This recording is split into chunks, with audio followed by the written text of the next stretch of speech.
Story of Markandeya. Sage Markandeya was leading an ascetic life in a forest. His wife was Marudvati. They were childless for a long time. Markandeya performed intense tapas for several years in order to please Lord Shiv to give them children. Lord Shiv in his entire splendor appeared before him. He said, "I am pleased by your devotion. Ask from me any boon you desire." Markandeya was overjoyed. He prayed to Lord Shiv thus, "O Lord, I am childless. Grant me a son." The Lord said in reply, "Do you desire to have a virtuous, wise and pious son who will live up to 16 years, or a dull-witted, evil-natured son who will live long?" The sage Markandeya did not hesitate over the choice. He did not want a worthless son. He begged only for the short-lived son of whom he could be proud.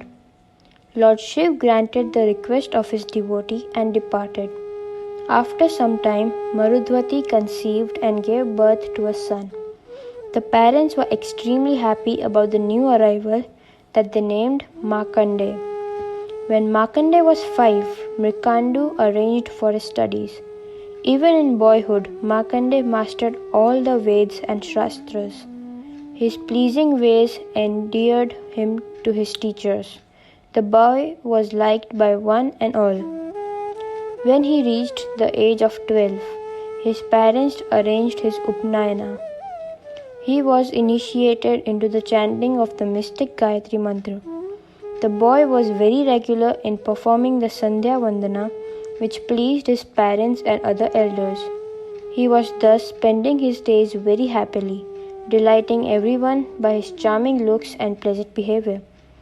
But the parents were sad at heart, and whenever they looked at their son, a gloom spread over their face. They did not tell Markandeya that he was not destined to live long. The 16th year was fast approaching. One day, unable to control their grief, they wept before him. Markandeya was surprised. He asked them gently the reason for the grief. Markandeya, with tears running down his cheeks, said, "O my son, according to Lord Shiv's boon, you are destined to live only for 16 years. How can we withstand this? We are helpless and do not know what to do."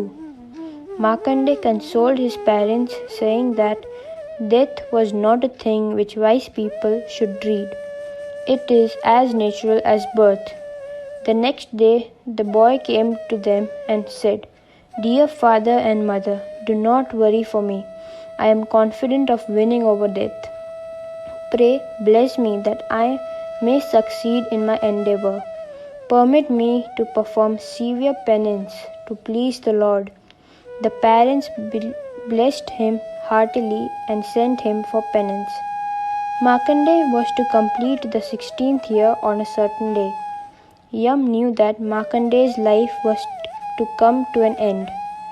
As usual, Yam's servant came to take his life, but they could not approach him, for the radiation from him was too intense for them. So Yam, the god of death, himself came on his wonted black buffalo. He had in his hand the well-known rope with a noose for taking out the young lad's soul from his body and carrying it away. Yam saw the young devotee engaged in worshipping of Lord Shiv. Yam could not let the worship be completed if his duty as the god of death was to be properly performed. Markandeya could not be allowed to live a minute longer after the completion of the 16th year.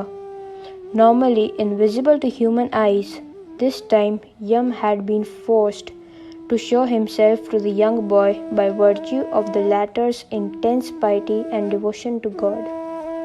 Yam threw his rope with the loop, and it went and encircled Markandeya's neck and also the shivling. The shivling at once split into two, and Shiv came out with a trident in his hand. He pushed Yam aside and killed him to save the child. From that day onwards, Markandeya got the names Mrityunjay and Kalakal. After that, at the request of other gods, Shiv restored life to Yam. Then, turning to the young devotee with whose piety he was highly pleased, Lord Shiv blessed him with deathlessness. He said to Markandeya, "Every desire of yours will be fulfilled. You will never be old or grey-haired. You will live virtuous and famous till the end of the world. Omniscience will be an asset in you." To this day, the Hindus reckon Markandeya as one of the immortals. It is said that Markandeya is a great Chiranjeevi, one who lives with the body forever, and whose body always appears young, beautiful, and saintly on account of his yogic powers. Markandeya has become proverbial for long life. The blessing of the elders even today is, "May you live like Markandeya, forever youthful and beautiful." People believe that even now he is living somewhere in the Himalayas, in deep meditation for the good of the world. Moral of the story: for everything in life we need blessings. By taking shelter of superior personality, we can do impossible things. Markandeya has set an example for this fact. Let us also follow his way. Baba is our savior and supreme. Let us seek shelter with Baba. Yam could not do anything against Markandeya as Lord Shiv saved him. This shows that even impossible things can be possible if we take surrender to Lord with supreme devotion. So let us follow Baba and leave everything to him. He will save us, and by his Leela he will make impossible as possible. Initially, when the representatives of god Yam approached Markandeya, the radiation emitted from his body prevented those people by taking his life. Baba has given such charitra. By devoting ourselves to Baba and reading such charitra sincerely, Baba will provide the safety rings around us and nothing can harm us. In this story, Lord Shiv went on to kill Yam as he was angered if anyone tries to do harm to his devotee Markandeya. As we know, Baba is the incarnation of Lord Shiv. He will stand as a savior to all who surrendered to him with Shraddha. Doing parayan of such charitra is one of the way to reach Baba. Hence, let us do parayan with pure devotion and get blessings from Baba. Jai Sai Ram.